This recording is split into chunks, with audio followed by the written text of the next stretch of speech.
இன்னைக்கு பார்க்கலாம் இல்லைங்களா, நிறைய பேர் வந்து மாடர்ன் அனிமல் ரைட்ஸ்லாம் பேசக்கூடியவங்களா இருக்கிறாங்க. அனிமல் வெல்ஃபேர் லாலாம் பேசக்கூடியவங்களா இருக்கிறாங்க. மிருகங்களுக்குரிய உரிமைகளை பேசக்கூடியவங்க நிறைய அமைப்புகள், இயக்கங்கள் இன்றைக்கு வந்துச்சு.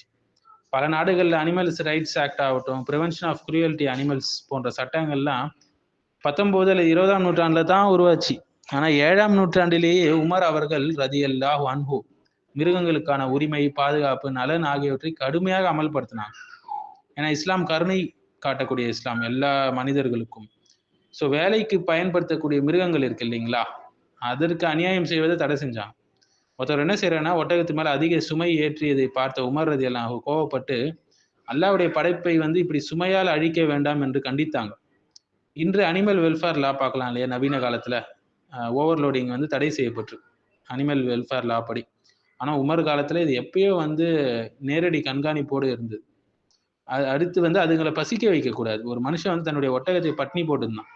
அதை பார்த்த உமர் ரலியல்லாஹு அன்ஹு அதை ஒண்ணு உணவளி இல்லைன்னா விடுவிச்சிரு என்று சொன்னாங்க. இன்றைக்கு நவீன காலத்துல நெக்லெக்ட் ஆஃப் அனிமல்ஸ் என்பது குற்றமாக இருக்கு.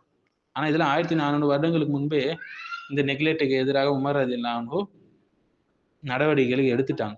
அடுத்தது முகத்துல அடிப்பது தடை. நபி ஸல்லல்லாஹு அலைஹி வஸல்லம் ஹதீஸ் பார்க்கலாம், முகத்துல அடிக்காதீங்க என்று. உமர் ரலியல்லாஹு அன்ஹு இதை ஆட்சியில கடுமையாக அமல்படுத்தினாங்க. ஆனா இன்னைக்கு தான் நவீன காலத்துல அனிமல் குரூயல்டி சட்டத்துல வந்து பிசிக்கல் அபியூஸ் வந்து தடை செய்யப்பட்டது. அடுத்தது உணவுக்காக மிருகங்களை அறுக்கும் போது இரக்கத்தோடு அறுக்க வேண்டும். கத்தியை நல்ல ஷார்ப் ஆக்கிக்கணும். அதுங்களை வந்து சிரமப்படுத்த கூடாது. அதுக்கான சட்டங்களே இருக்கு. கத்தி கூர்மையா இருக்கணும். அதை வந்து மிருகம் பார்க்கக்கூடாது, மறைக்கணும் மிருகத்தை. வேதனையை வந்து குறைக்க இது ரொம்ப உதவும். இது நபிகளார் ஹதீஸ் அடிப்படையில உமர் ரலியல்லாஹு அன்ஹு ஆட்சியில நடைமுறைப்படுத்தப்பட்டது. ஆனா இன்னைக்கு தான் வந்து ஹியூமன் ஸ்லாட்டர் பாலிசிஸ் என்ற பெயர்ல இந்த சட்டம்லாம் உருவாச்சு. அடுத்து தேவையில்லாம விளையாட்டுக்காகலாம் அடிச்சு கொல்லக்கூடாது மிருகங்களை. இதை வந்து உமர் ரலியல்லாஹு அன்ஹு கண்டித்தாங்க. ஆனா இன்னைக்கு தான் வைல்ட் லைஃப் ப்ரொடெக்ஷன் ஆக்ட்ஸ்லாம் வந்தது இதை பாதுகாக்கிறதுக்கு. அடுத்து பொது வளங்கள் சம்பந்தமாக மிருகங்களுக்கு உள்ள உரிமைகளை அவங்க பேசினாங்க. உமர் ரலியல்லாஹு அன்ஹு வந்து ஹிமா என்று சொல்லக்கூடிய மேய்ச்சல் நிலம், இது வந்து பாதுகாக்கப்பட்ட நேச்சர் நிலம் மிருகங்களுக்கு என்று அமைத்தாங்க. இதுல ஏழைகளுடைய மிருகங்கள் மேயறதுக்கு அனுமதி இருந்தது. ஸோ இன்று தான் ரிசர்வ்டு கிரேசிங் லேண்ட்ஸ், ஃபாரஸ்ட் ரிசர்வ்ஸ்லாம் வந்தது நவீன காலத்துல. அடுத்து அதிகாரிகளை நேரடியாக போய் கண்காணிப்பாங்க. அடிக்கடி கண்காணிச்சுட்டே இருப்பாங்க. ஒரு கவர்னர் வந்து மென்மையான உடை அணிந்து ஆட்சி செய்ததை பார்த்த உமர் ரலியல்லாஹு அன்ஹு வந்து மக்கள் பசியில இருக்கும்போது நீ சுகமா இருக்க முடியாது என்றதை கண்டித்தாங்க. இதில் மிருகங்களுடைய பராமரிப்பும் அடங்கும்.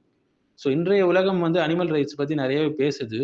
ஆனா 1822ல யூகே உடைய அனிமல் ப்ரொடெக்ஷன் ஆக்ட் ஆகட்டும், 1960ல India prevention of cruelty to animals act ஆகட்டும், இதெல்லாம் இந்த காலங்கள்ல தான் வந்து நடைமுறைப்படுத்தினாங்க. ஆனா இதற்கு முன்பே 1304 சிஇ அந்த காலகட்டத்திலேயே உமர் ரலியல்லாஹு அன்ஹு இதெல்லாம் நடைமுறைப்படுத்திட்டாங்க. ஸோ இஸ்லாம்ல மிருகங்களுக்குன்னு உரிமை இருக்க, துன்புறுத்தல் ஹராமானது, தண்டனைக்குரியது, அலட்சியம் வந்து பாவமானது, அதை உணவு போடாம, இரக்கம் வந்து ஈமானுடைய ஒரு பகுதிங்க. ஸோ வந்து அனிமல் ரைட்ஸ் என்பது மாடர்ன் இன்டர்வென்ஷன்லாம் கிடையாது. இஸ்லாமிய ஷரியத் சட்டத்துடைய ஒரு முக்கிய பகுதி.